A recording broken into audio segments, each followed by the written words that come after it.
Radhe Radhe. Hello everyone, let's begin with the new episode. So please जो channel पे नहीं है सब्सक्राइब नहीं किया है, चैनल को सब्सक्राइब कर दें, एपिसोड को लाइक करें और बेल आइकन दबाएं नोटिफिकेशन के लिए।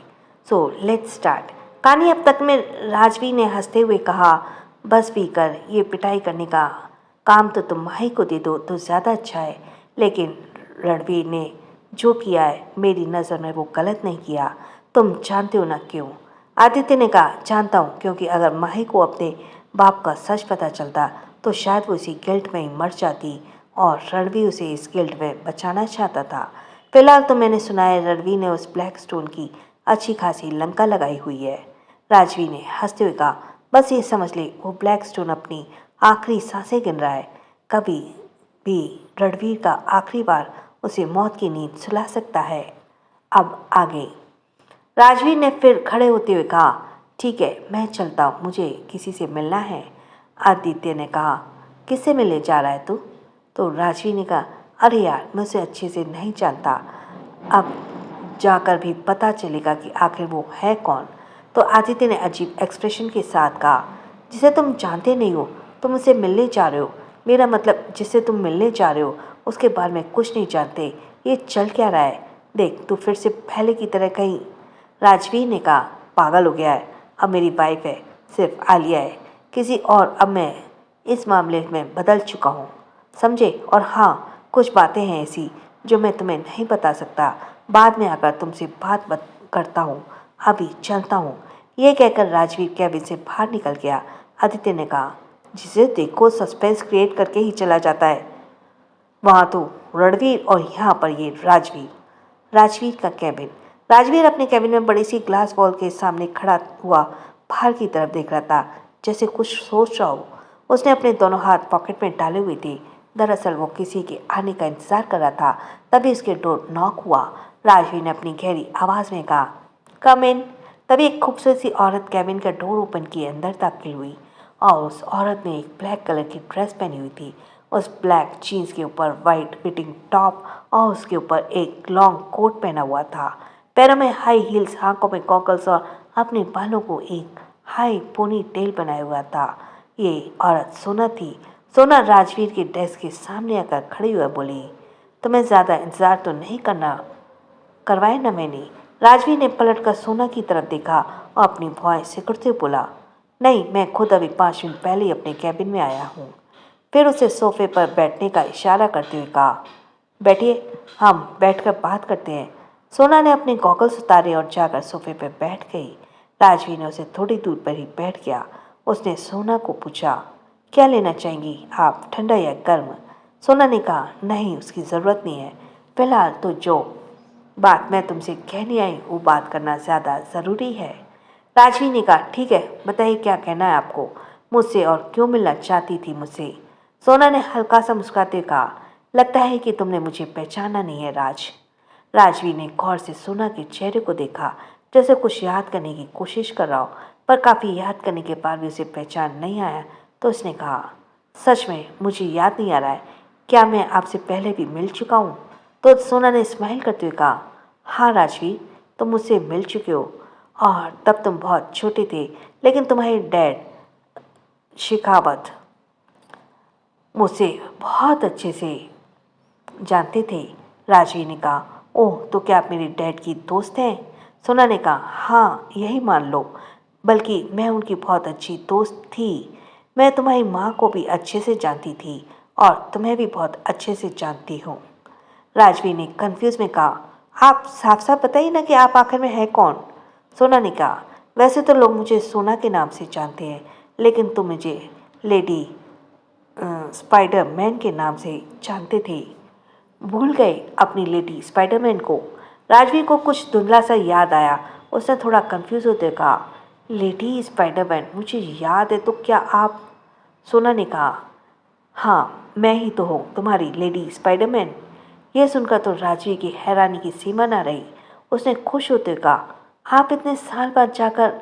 राजवीर ने थोड़ा थोड़ा याद आया कि अक्सर को उसके घर पर एक सोना आया करती थी और राजवीर उसे काफ़ी खुला मिला हुआ था।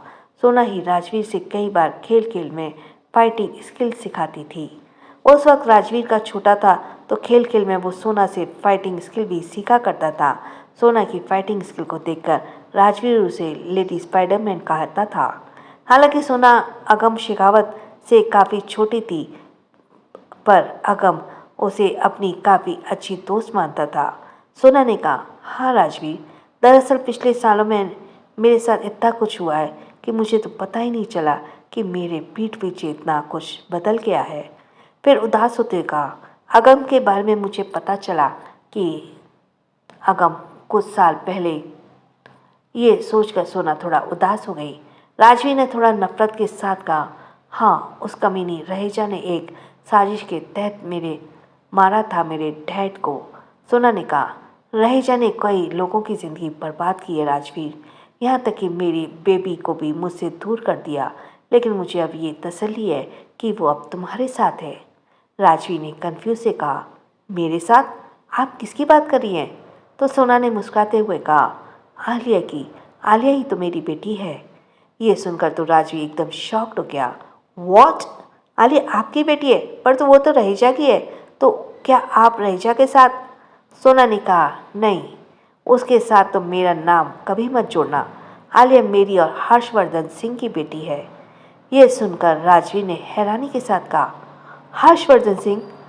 अपने जमाने का जाना माना गैंगस्टर, आप उनकी बात कर रही हैं? तो सोना ने कहा, हाँ, वही हर्षवर्धन सिंह जो फिलहाल के लिए गुमनाम है। कहाँ है कोई नहीं जानता। उसे तो यह भी नहीं पता होगा कि मैं जिंदा हूँ और उसकी एक बेटी भी है। कहते हुए सोना की आंखें नम हो गईं। इसलिए उसने अपनी नजरें झुका ली, क्योंकि सोना कभी भी लोगों के सामने अपने इमोशंस को नहीं दिखाती थी। राजवीर के लिए इस शॉकिंग खुलासे हो रहे थे। उसे भरोसा नहीं हो रहा था उसके सामने जो औरत बैठी है वो आलिया की माँ है, क्योंकि आलिया बहुत ही डरी सहमी सी डरपोक टाइप की लड़की थी। लेकिन उसके सामने बैठी सोना का ऑरा काफ़ी ज़्यादा स्ट्रॉन्ग था। वो काफ़ी ज़्यादा कॉन्फिडेंट थी। अब जाकर राजवीर ने नोटिस किया कि सोना का चेहरा और आलिया का चेहरा काफ़ी सिमिलर है।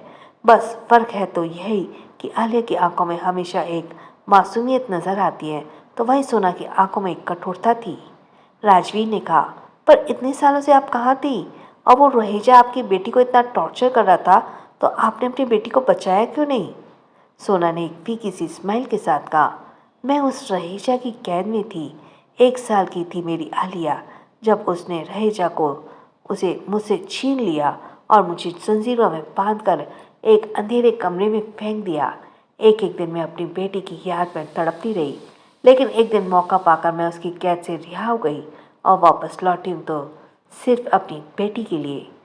राजवीर ने खुश होकर कहा, आलिया को जब पता चलेगा कि उसकी माँ जिंदा है तो वह बहुत खुश होगी। आप एक काम कीजिए, मेरे साथ घर चलिए, मैं आपको अभी आलिया से मिलवाता हूँ। सोना ने कहा, राजवीर, मैं तुम्हारे साथ घर जरूर चलूँगी, लेकिन आलिया की माँ बनकर नहीं, बल्कि किसी और मकसद से। राजवीर ने पूछा, किस मकसद से? आप क्या आलिया को अपना सच नहीं बताने वाली? तो सोना ने कहा, बताऊंगी, पर अभी नहीं, क्योंकि मैंने कसम खाई है जब तक मैं उस रहेजा को अपनी बेटी के दिए दर्द का हिसाब नहीं ले लेती, तब तक मैं आलिया के सामने कभी भी इस सच को नहीं बताने दूंगी, आने दूंगी कि मैं उसकी माँ हूँ। लेकिन इसका मतलब ये नहीं है कि मैं अपनी बच्ची से दूर रहूँगी। अब मैं उसके पास रहना चाहती हूँ, पर अगर तुम चाहो तो। ये कहते हुए सोना चुप हो गई। जैसे राजवीर ने सोना जवाब सुनना चाहती हो, तो राजवीर ने कहा, भला इसमें मुझे क्या परेशानी होगी? और आलिया से पहले तो आपका मेरे साथ रिश्ता है। चलिए वो सब छोड़िए, अब आप बताइए कि अब आप मुझसे क्या चाहती हैं? सोना ने धीरे धीरे कर उसके राजवीर को कुछ बातें कही, जिसे सुनकर राजवीर के चेहरे के एक्सप्रेशन थोड़े चेंज हुए, लेकिन बाद में उसने मुस्कुराते हुए कहा, ठीक है, आप जो चाहती हैं वैसे ही होगा। सोना को अब जाकर तसल्ली हुई और अब एक्साइटमेंट भी। वो अपनी बेटी से मिल पाएगी, इसलिए वो मन ही मन अब खुद को तैयार कर रही थी उस पल के लिए जब वो अपनी बेटी को अपनी आंखों के सामने देख पाएगी। कैलिफोर्निया। रणवीर इस वक्त अपने रूम में बड़ी सी ग्लास विंडो के सामने खड़ा हुआ था। उसके एक हाथ में ड्रिंक का ग्लास पकड़ा हुआ था और उसने दूसरा हाथ ग्लास पर टिकाया हुआ था। इस वक्त उसने एक ब्लैक कलर की बाथरोब पहना हुआ था और उसके भीगे हुए बाल से लग रहा था जैसे उसने कुछ देर पहले शॉवर लिया हो। तभी उसकी नज़र अपने हाथ में पहने हुए ब्रेसलेट पर गई, जो ब्रेसलेट माही ने उसे पहनाया था। उस ब्रेसलेट को देखकर रणवीर ने फेस पे एक छोटी सी स्माइल आ गई। उसने उस ब्रेसलेट को चूम लिया और अपनी आंखें बंद कर ली। उसे माही के कहे कुछ शब्द याद आने लगे। जब भी तुम इस ब्रेसलेट को देखना तो समझ जाना कि तुम्हारी भाई तुम्हारा इंतज़ार कर रही है। ये याद आते ही रणवीर धीरे से कहा, जानता हूँ तुम चाहे मुझसे कितना भी गुस्सा हो, पर तुम आज भी मेरा इंतज़ार कर रही हो। बस थोड़ा वक्त और माही, इसके बाद तुम्हारा रणवीर हमेशा के लिए तुम्हारे पास लौट आएगा, कभी भी तुमसे दूर ना जाने के लिए। रणवीर ने एक ही बार में अपनी ड्रिंक खाली की और आकर वहीं पर रखी काउच पर आकर बैठ गया और अपना सिर पीछे की तरफ टिकाते हुए अपनी आंखें बंद कर ली। उसे कुछ वक्त पहले का वह वक्त याद आ गया जब वह माही को छोड़कर जा रहा था। माही उसे सुबह से माही सुबह उसके बगल में सुकून से उसके हाथ पर सो रही थी। जब रणवीर की नींद खुली तो काफ़ी देर तक माही के चेहरे को ही देखता रहा, क्योंकि उसे पता था कि अब वह चेहरा उसे कई महीने तक नजर नहीं आने वाला। जैसे वह माही के चेहरे को अपनी आंखों में भरने की कोशिश कर रहा हो। उसने कसकर माही को अपनी भाव में भरा और उसके बालों को चूमकर अपनी आंखें बंद कर ली। कुछ देर बाद उसने माही को आहिस्ते से खुद से दूर किया और उठकर वॉशरूम की तरफ चला गया। उसने सोचा था कि माही को जागने से पहले वो वहाँ से चला जाएगा, पर माही को जैसे रणवीर के दूर जाने का एहसास हो गया। इसलिए जब वह गाड़ी में बैठकर वहाँ से निकल रहा था, तब उसने साइड मिरर से माही को उसके पीछे भागते हुए देख लिया था। वह सीन याद कर रणवीर खुद को इमोशनल होने से रोक नहीं पाया। रणवीर चाहे कितनी भी ज़्यादा हार्ड हार्टेड हो, लेकिन माही के लिए उसका दिल किसी मॉम की तरह था। उसे आज भी जब भी वह सीन याद आता था तो वह खुद को इमोशनल होने से रोक नहीं पाता। यही वजह थी कि आज भी उसकी आंखों में नमी उतर आई और आंसू का एक कतरा उसकी आंखों के किनारे से बह गया। उसके होठों से धीरे से निकला, माँ ही। So thanks for listening. छोटों को प्यार, बड़ों को सम्मान। राधे राधे। सब्सक्राइब कर देना, लाइक कर देना। राधे राधे।